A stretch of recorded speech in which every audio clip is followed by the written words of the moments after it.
Quand on pense à Trump, on se souvient souvent de ça. Donald Trump's very, very large brain. Mais au-delà du personnage lui-même, c'est toute une idéologie politique qui se dessine et qui pourrait bien lui survivre. Trump, pour nous autres Européens, c'est avant tout un personnage hors norme, un clown diront certains. Du politiquement incorrect, du contact direct via les réseaux sociaux, une sorte de toute-puissance. Trump peut tout. Mentir, se contredire, harceler, frauder, rien ne semble entamer sa popularité chez ceux qui le soutiennent. Mais qu'en est-il du fond ?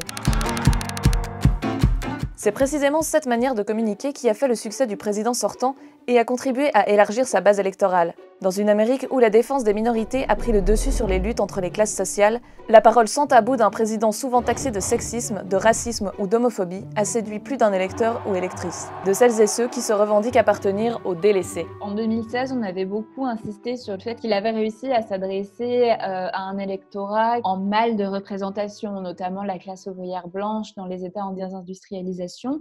Après, je pense qu'il y a aussi quelque chose qui tient à sa personnalité. À l'heure où en fait on a beaucoup de manifestations pour défendre les minorités raciales, sexuelles, de genre, le fait que ça soit un homme qui affirme sa virilité, sa masculinité en tant que qu'homme fort et que chef puissant, je pense que ça a beaucoup plu en fait à beaucoup de gens, aussi bien à des hommes qu'à des femmes.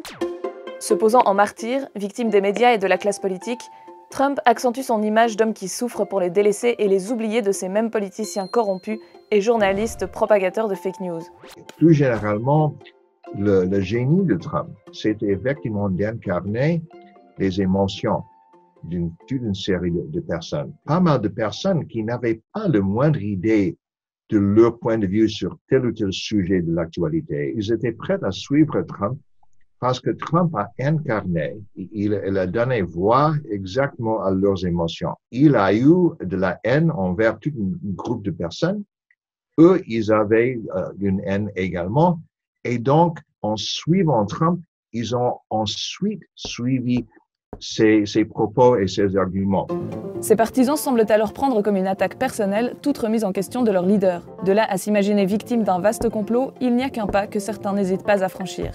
Mais alors, que restera-t-il du Trumpisme une fois l'être de chair et d'os hors de la Maison-Blanche ? Souvent passé inaperçu derrière l'outrance du personnage, les actions du président sortant ont pourtant été nombreuses lors de ses 4 années de mandat. D'abord à l'international. Les mesures prises par Trump dans le cadre de son slogan, de sa doctrine America First, c'est-à-dire le retrait des institutions internationales, le retrait de l'accord de Paris, par exemple, sur le climat, ou le retrait du nucléaire iranien, ça, c'est des choses qui ont été très importantes. Trump, bien sûr, aurait voulu donc retirer les soldats américains de pas mal d'endroits dans le monde, mais il faut noter que le Congrès, d'une part, et le Pentagone, d'autre part, ont réussi à réduire l'impact de ces retraites. En politique intérieure, c'est la limitation de l'immigration et la nomination de 3 juges conservateurs à la Cour suprême qui ont marqué son mandat, mais aussi la baisse des impôts pour la classe moyenne et la réforme des prisons qui doit mettre fin à l'incarcération de masse. Et puis le Parti républicain se retrouve métamorphosé. Certains observateurs parlent d'une transformation en profondeur vers un parti ouvrier et multiethnique, car une part non négligeable des latinos et afro-américains a glissé un vote républicain dans l'urne le 3 novembre 2020. D'autres la contestent. Ça serait vraiment quelque chose d'invraisemblable, parce que la seule chose que Trump avait à leur offrir du point de vue d'une politique concrète, c'était évidemment les droits de douane, ok? Donc, le fait qu'il a donc imposé les droits de douane sur une série des importations, mais à part cela, il n'avait rien fait. Et un argument comme cela, de dire donc que les cols bleus maintenant, dorénavant appuieraient les républicains, je crois, c'est d'aller bien trop vite. C'était quelque chose d'une part très, très personnel de Trump, et c'était quelque chose fondé sur l'émotion. Ce n'était pas vraiment fondé sur telle ou telle politique. L'émotion en politique. Voilà peut-être ce qui caractérise le mieux nos démocraties à l'aube des années 20 du XXIe siècle. Avec des minorités qui sortent du silence, des majorités qui se sentent délaissées et des populations de plus en plus morcelées.